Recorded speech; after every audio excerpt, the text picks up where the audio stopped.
Are Brad Pitt and Ines de Ramon really getting ready to say I do? Rumors are flying, and now everyone's wondering, what kind of wedding will it be? A small, private gathering or a grand Hollywood event? Well, if Brad's past is anything to go by, we've got some clues. Let's rewind and take a look at his two very different weddings. First up, Jennifer Aniston. Back in July 2000, their wedding was the event of the year. These days, million-dollar celebrity weddings barely make us blink, but back then, it was a jaw-dropper. Their big day reportedly cost a cool $1 million, pretty major for the early 2000s. What's wrong with taking care of a woman? She takes care of you. It was a sunset ceremony at a 5-acre Malibu estate that screamed exclusivity. They even restricted airspace to keep the helicopters out. They reportedly spent around $100,000 just on security. Clearly, privacy was a top priority. Where there is a will, there is a way. And although it was high profile, they kept the guest list surprisingly tight, around 200 people.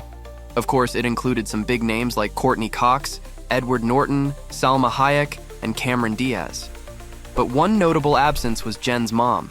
Apparently, she wrote a tell-all book, and Jen wasn't having it.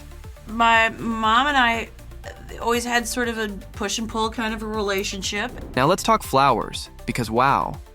Brad wanted a Zen garden vibe, and they spent around $75,000 to get it just right. We're talking over 50,000 blooms flown in by top Beverly Hills florists.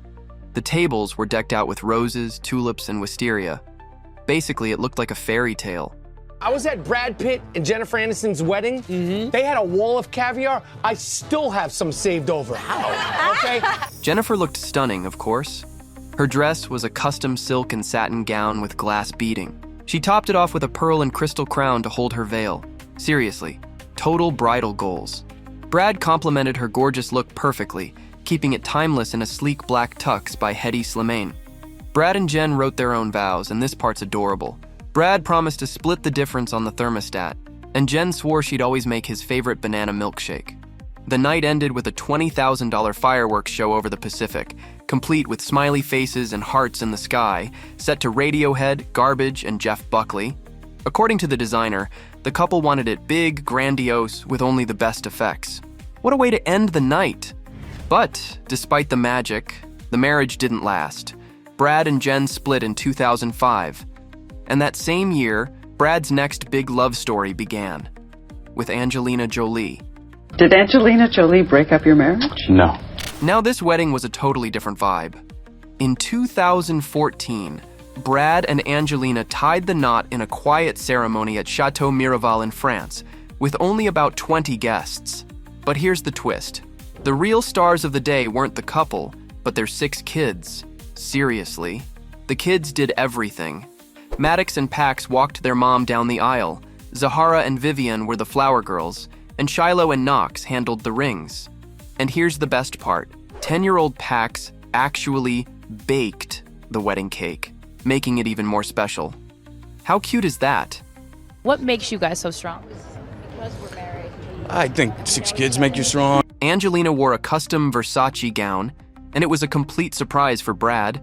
The dress had colorful drawings by their kids sewn into the design, turning it into a family masterpiece. Her accessories were just as meaningful.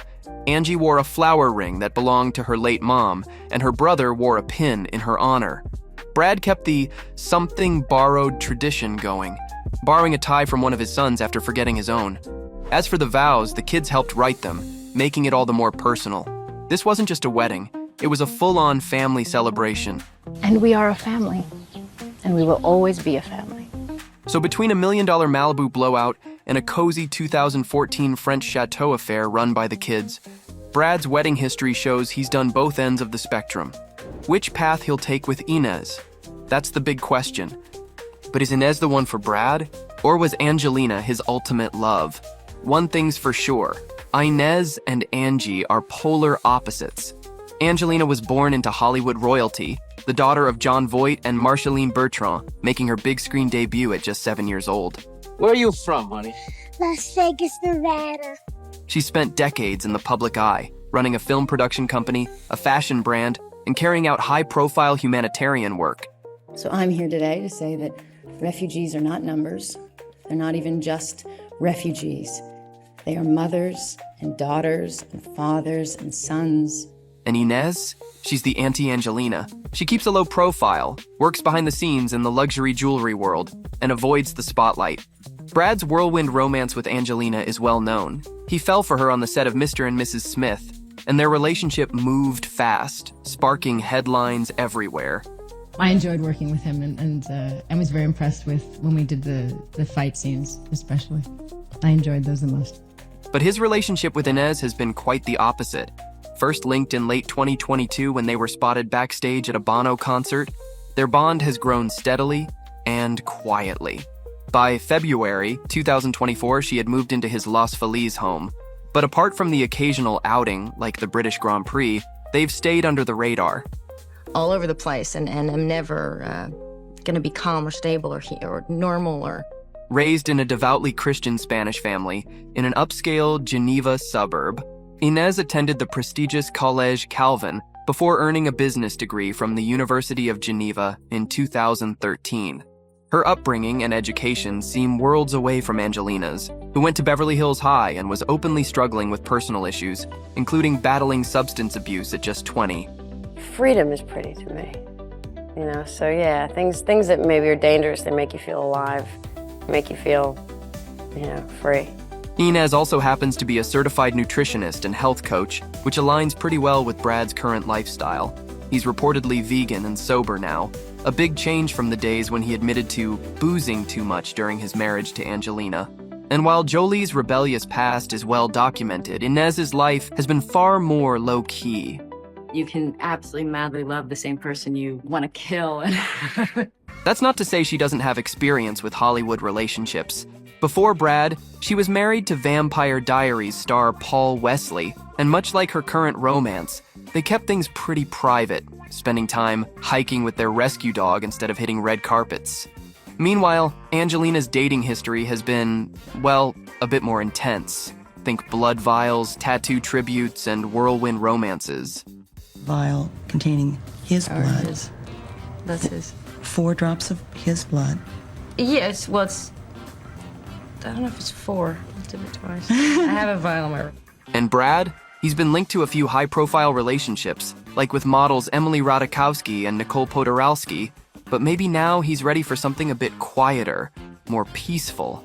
As for that 26-year age gap with Ines, turns out it's hardly noticeable. And here's a sweet little detail. She even wears a necklace with a B for Brad. Now, if that's not adorable, what is?